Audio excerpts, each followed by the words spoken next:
Have you ever picked on a friend, maybe lovingly or maybe not? Let's talk about that.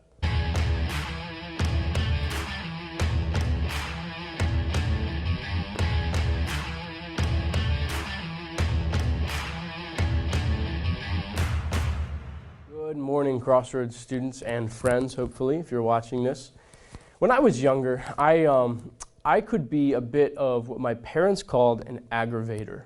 I loved teasing and I loved poking fun, and usually it was just out of love or out of fun, but sometimes it went too far. And usually I would pick on my younger brother, and I would say things to him, or maybe just tease him, or maybe just physically pick on him, to the point where he would get so mad that he would start fights with me. And I've never been much of a fighter. I don't start physical fights with people. It's just not who I am. But Stephen, my brother, would get so mad that he would start fights with me. And I was the biggest aggravator that you could have ever met. And sometimes we like stirring up trouble. Sometimes we like stirring up fights. And sometimes fights are fine when they're not angry, when you're just wrestling around and having fun.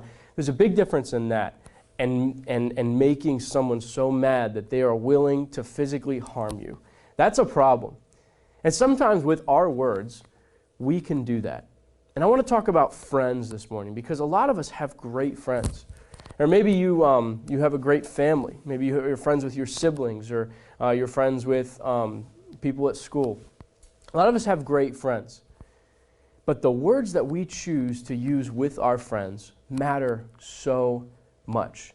There's a verse I want to read to you in Hebrews chapter 10 and verse 24. It says this: "Let us consider how to stir one another up in love and good works, not to neglect to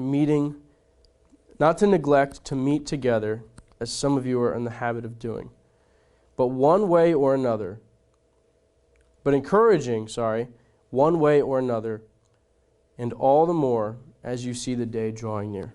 That first line, it says, let us consider how to stir up one another to love and good works. See, a lot of times with our words, especially with sarcasm or maybe just poking fun, we stir people up, not in healthy ways, but in harmful ways. And the Bible says we're not supposed to stir one another up in bad ways. We're supposed to stir one another up to love and to do good to people.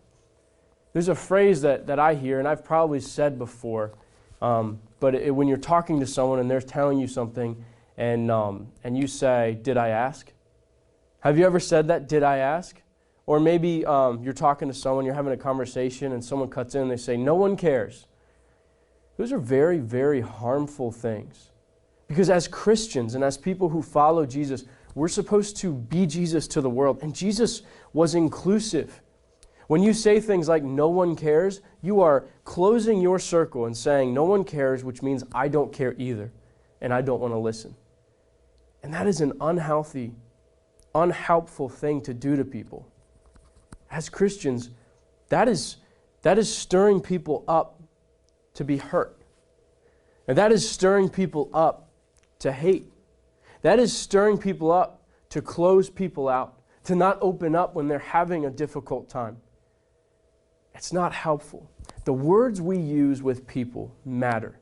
Even if they're meant from a good place. Even if you're just joking, they can hurt. And so my encouragement to you this morning is quick and it's simple. But it's exactly what Hebrews 10:24 says. "And let us consider how to stir up one another to love and good works."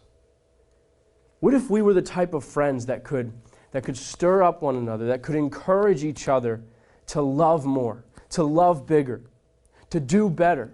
What if that's the kind of community that we could be? Imagine how God would affect your social circle if you were encouraging each other to love more and love better.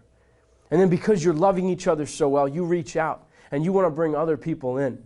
And soon, what started with you and what started with your friends is now affecting your school. And then when you leave school, you all go to different jobs and you start new social circles and you do the same thing and it starts affecting those places. Imagine how that would affect your work, and that would affect your city, and imagine how that could affect your state. That's how God works. But it starts with you.